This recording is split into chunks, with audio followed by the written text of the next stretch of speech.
네, 안녕하세요. 반갑습니다. 코인아빠입니다. 자, 오늘은 12월 셋째 주 이더리움에 대한 방향에 대해서 여러분들께 말씀을 드리고자 이렇게 영상을 좀 준비를 해왔습니다. 이번 주에는 이제 이더리움에 어떤 영향을 미칠 수 있는 이벤트들이 있는지, 그리고 그 이벤트가 과연 어떤 내용인지, 그에 따른 이더리움에 대한 흐름들까지 말씀을 드리고, 그리고 이어서 저희가 이제 단타 코인들, 그리고 이제 제가 어저께 또 나갔었던 코인이 있죠. 그래서 전체적인 흐름들까지 보면서 우리가 다음 주에는 어떤 시장 전략을 갖고 봐야 되는 것인지 좀 자세하게 말씀을 드리겠습니다. 자, 먼저 이제 금요일날 이제 12일이었죠.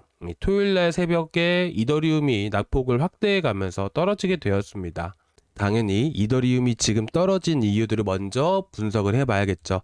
떨어졌다라는 것은 어떠한 이유가 있다라는 것이고, 그 이유가 이더리움에 영향을 미치는 부분이기 때문에 그 이유를 먼저 분석을 하는 겁니다. 자, 보시다시피 그 이유는 뭐냐면, 여러분들도 아시겠지만 FOMC 금리 인하 이후에 비둘기파적인 발언들이 되게 지배적이었습니다. 시장에는 되게 긍정적인 평가가 이어졌었어요. 근데 그 이후에 나왔던 여는 총재들의 발언들이 시장에 큰 타격을 주기 시작을 했습니다. 자, 보시게 되시면 클리블랜드 여는 총재는 약간 더 긴축적인 통화 정책을 선호한다. 라든지, 그리고 캔자스시티 여는 총재는 인플레, 자, 물가 자체가 여전히 높다라는 것들이에요. 그렇다 보니까 내년 점도표에 변화가 생길 가능성이 높다라는 것이죠. 그리고 지금 보시다시피 긴축적인 통화 정책을 유지하는 이유가 뭘까요? 자, QT는 언제부터 시작을 했었어요? 2022년도부터 해서 QT를 시작을 했습니다. 그렇죠. QT를 한 이유가 뭐예요? QT라는 게 뭐죠? 시장이 유동성 자금을 흡수해 가는 것이에요. 유동성 자금이라는 것은 결국엔 뭐죠? 시장 안에 유입이 되었을 때 시장이 폭발적으로 성장할 수 있게끔 이제 어떻게 보면 자동차의 하나의 기름과 같은 역할입니다. 그렇기 때문에 실질적으로 유동성 자금이 시장에서 빠져나가게 되면 큰 하락이 자연스럽게 이어질 수밖에 없어요. 근데 이 당시에도 마찬가지고 그렇고, 지금 여기서 더 긴축적인 통화 정책을 선호한다라고 얘기했던 부분들은 결국 물가가 계속해서 불안정하기 때문인 거예요. 자, 이 당시에도 물가가 계속해서 상승을 하기 시작했었죠. 그래서 물가를 잡기 위해서 시장에 풀린 돈들을 흡수해 갔던 겁니다. 그게 바로 긴축이에요. 그렇죠. 그리고 여기에 더해서 캔자스시티 여는 청제도 보시게 되시면 인플레가 여전히 높다라고 합니다. 결국에는 지금 고용도 문제이지만 지금 물가에 대한 부분들도 문제가 되기 시작할 것이다 라고 대놓고 얘기를 하고 있는 겁니다. 자, 그렇다 보니까 어떻게 돼요? 자, 미국 증시도 당연히 큰 타격을 받게 되면서, 자, 왼쪽이 나스닥입니다. 자, 나스닥 같은 경우는 빨간색 단기 추세 라인들 이탈하게 됨으로써 2% 가까이 또 급락을 또 보여줬고요. 이렇다 보니까 이더리움에게도 당연히 영향을 미치게 되면서 큰 폭으로 하락이 나올 수밖에 없었던 거예요. 자, 그러면 여기까지 보셨을 때 어떤 생각이 드시나요? 자, 그러면 앞으로 또 가장 중요하게 또 이더리움에 가장 큰 영향을 미칠 수 있는 이슈가 바로 뭐가 될 수 있을까요? 바로 물가 데이터겠죠. 자, 이 물가 데이터가 언제 발표가 돼요? 자, 제가 구독자방에다가 오늘 정리해서 올려드렸다시피 소비자 물가지수 바로 10월권 생략하고 11월치가 이제 12월 18일에 나오게 됩니다. 자, 그러면 이번 주에 우리가 반드시 체크하고 봐야 되는 게 뭐죠? 바로 소비자 물가지수예요. 소비자 물가지수가 현재 이제 토요일날 새벽에 더 떨어뜨리게 만든 하나의 이유이기도 하는 겁니다. 그리고 이제 12월 18일날 또 물가에 관련된 데이터가 발표가 되기 때문에 단기적인 이더리움의 방향을 결정지을 수 있는 이슈는 바로 소비자 물가지수가 되는 것입니다. 그렇죠. 자, 그러면 12월 18일에 이번 주에 방향을 결정지을 수 있는 데이터가 발표가 되잖아요. 그러면 그 전까지는 어떤 흐름을 보여줄 수가 있을까요? 바로 12월 18일 정도면요. 자, 보시면, 자, 이더리움이 현재 딱 이 시기에 있는 겁니다. 자, 먼저 이번 주에, 돌아오는 주에 이제 18일까지 어떻게 보면 이번 주에 방향을 결정지을 수 있는 시기가 바로 18일이기 때문에 그 전까지는 박스권 횡보가 이어지다가, 그리고 그에 따라서 이더리움이 다시 상승을 할지 아니면 하락을 보일지 이런 것들이 결정이 될 수 있다라고 보시는 게 맞겠죠. 자, 그런데 이 물가 데이터 하게 되면 항상 먼저 우리가 체크를 해야 되는 게 뭘까요? 클리블랜드 연방준비은행에서 나오는 인플레이션 나우캐스팅을 우리가 항상 체크를 합니다. 그리고 제가 이전 PC 그리고 CPI 발표했을 당시에도 이걸 통해서 여러분들께 정확하게 전달을 드렸었잖아요. 그래서 보시면 이제 11월 달치가 발표가 되면 11월 28일 이게 끝이죠. 이거를 보는 게 맞아요. 그래서 CPI 인플레이션은 3.37%, 그리고 코어 CPI는 3.088%예요. 물론 사실 소비자 물가지수도 중요하지만 금리 정책, 통화 정책에 가장 큰 영향을 미치는 것은 PC입니다. 근데 PC, 코어 PC 같은 경우 2.788, 되게 안정적인 흐름들이 많이 나오고 있는데 사실 조금 걸리는 게 CPI입니다. CPI가 이전에 3.1%, 3.2% 정도 나왔을 때는 비교적 안정된 수치가 나와주고 있기 때문에 여러분들 걱정하지 마세요. CPI 결과 좋게 나와줄 겁니다. 그리고 3.5% 기준점 잡자라고 여러분들께 말씀드렸었잖아요. 3.5%가 넘어가는 순간부터는 시장에 큰 위기가 찾아올 수가 있어요. 그러니까 단기적으로 했을 때 조금 안 좋은 흐름들이 나와줄 수가 있어요. 근데 지금 보시면 어때요? 3.37%예요. 3.5%까지 0.13%밖에 안 남았습니다. 그쵸?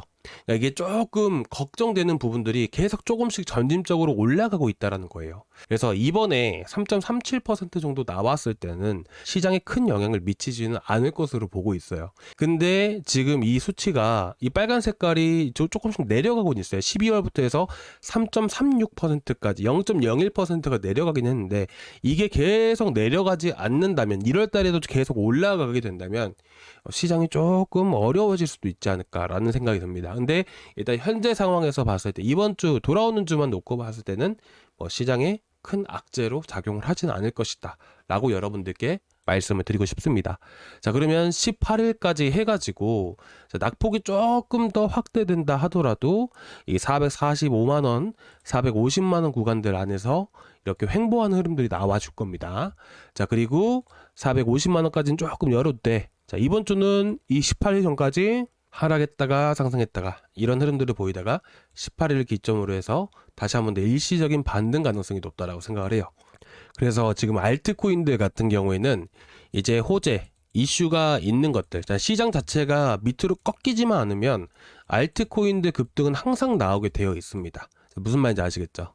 자, 그래서 제가 이제 저희 구독자방에 들어와 계신 분들 같은 경우에는 어저께 저녁에 지금 보시면 8시 14분 보이실 거예요.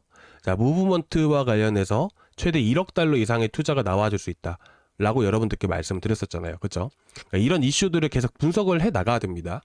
결국 이런 최대 1억 달러 투자 소식까지 있게 되다 보니까 제가 여러분들께 무브먼트 미리서 추천이 나간 거예요. 58원짜리들 대응하자. 이 당시가 57.3원, 57원 정도 되는 가격대였고요.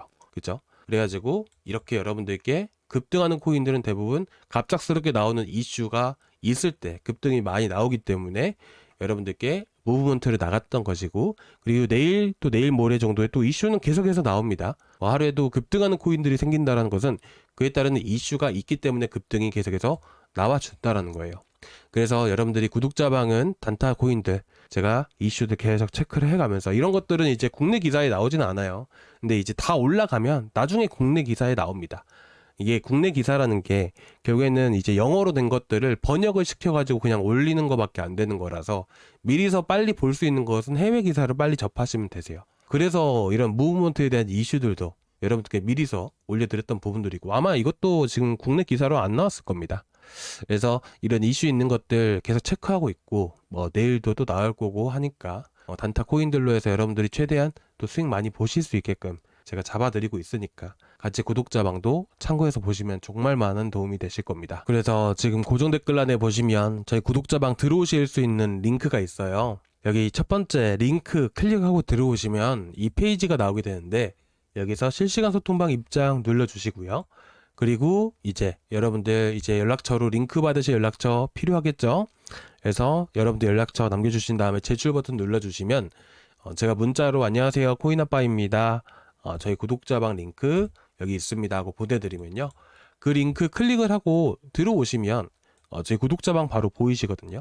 그래서 들어오셔가지고 걱정되시는 거 있으시거나 하면 항상 물어봐 주시기 바라고요. 그리고 이제 추천도 여러분들께 같이 드리고 있잖아요. 무브먼트 같은 경우에는 제가 58원 이하로 또 나갔었고 70원 이상도 급등이 또 나와줬었죠. 따라서 또 대응도 해드렸었고, 그리고 지금 보시게 되시면 지난번에 에이브 같은 경우도 28만 3천원, 2차는 27만 2천원, 체인링크도 2만 100원, 자 그리고 19,600원짜리들 나갔었잖아요. 이거 그대로 또 보유를 하고 있거든요.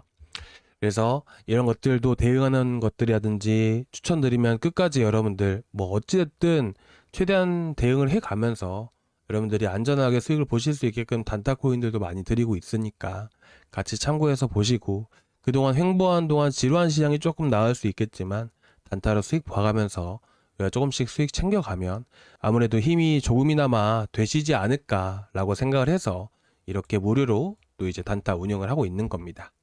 그래서 여러분들이 혹시나 뭐 단타 하시는데 혼자서 하시면서 어려운 거 있으시거나 그러면 저랑 같이 해 가시면서 조금씩 쌓아 가시고, 그리고 이제 오늘 여기서 다시 한 번 더 여러분들께 말씀드리면, 자 이제 물가에 대한 데이터들이 문제가 생겼다. 그래서 이더리움뿐만 아니라 전체적으로 다 빠진 것이고, 그리고 그동안은 18일 전까지는 횡보하는 흐름들이 나오게 되고, 또 이제 이슈 있는 코인들 위주로 해서 또 급등이 한 번씩 나오는 부분이기 때문에 그동안은 단타로 해가면서 수익 챙겨가고, 그리고 18일 날 이후에 제 예상으로는 조금씩 반등해주는 흐름들이 나와줄 수 있는 게 이제 다음 주의 흐름일 것으로 저는 예상을 하고 있습니다.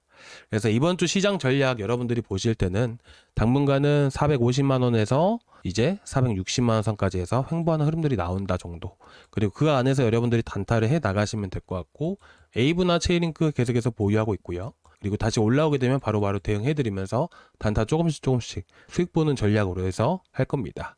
그리고 떨어지면 오히려 우리가 뭐 단타로 여러분들이 에이브를 하는 게 아니고 단타로 이더리움뿐만 아니라 뭐 이더리움으로 단타를 하는 건 아니죠. 근데 이제 알트코인 같은 경우도 이더리움이 반등을 줄 때 강하게 반등을 주기 때문에 우리가 이런 전략을 알고 있다면 단타를 어떻게 세워야 될지, 어떤 전략 갖고 세워야 될지 이런 것들을 알 수 있기 때문에 제가 미리서 또 말씀을 드리는 겁니다. 자, 오늘 여기까지 해서 좀 간단하게 준비를 했는데요.